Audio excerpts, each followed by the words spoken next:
일본이 중학교 교과서 검정 결과를 발표하면서 또 과거사 왜곡에 또 독도 영유권까지 거듭 주장했습니다. 정부는 즉시 도미타 코즈 일본 대사를 초치해 항의했고 시정 조치도 요구했습니다.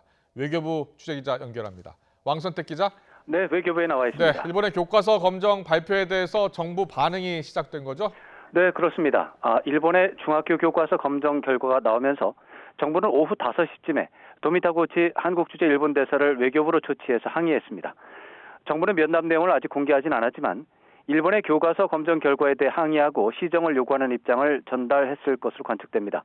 이와 관련해서 외교부 대변인은 잠시 전에 성명을 발표하고 일본 정부가 명백한 역사적 사실을 왜곡, 축소, 또 누락 기술하고 부당한 주장을 담은 중학교 교과서를 검정 통과시킨 데 대해서 강력히 항의하며 이에 즉각 시정을 촉구한다고 밝혔습니다.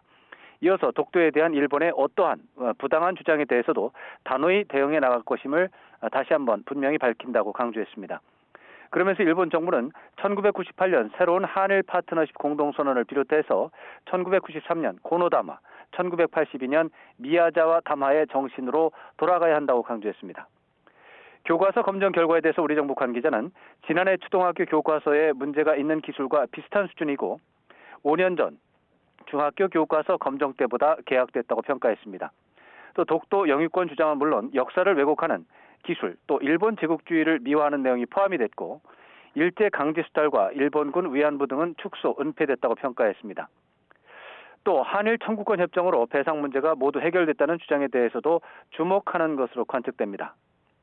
일본 교과서 문제가 다시 불거지면서 이미 최악으로 평가받는 한일 관계는 한 단계 더 악화하는 양상을 보일 것으로 전망됩니다.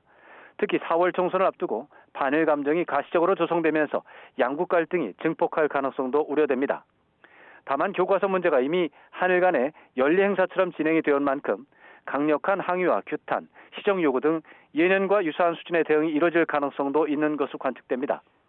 특히 코로나19 사태로 한국과 일본이 서로 역사 문제를 소재로 상대방을 자극하기에 상당한 제약이 있다는 점에서 이번 교과서 검정에 따른 한일 충돌은 예년에 비해서 단기적으로 마무리될 가능성도 있는 것으로 분석됩니다.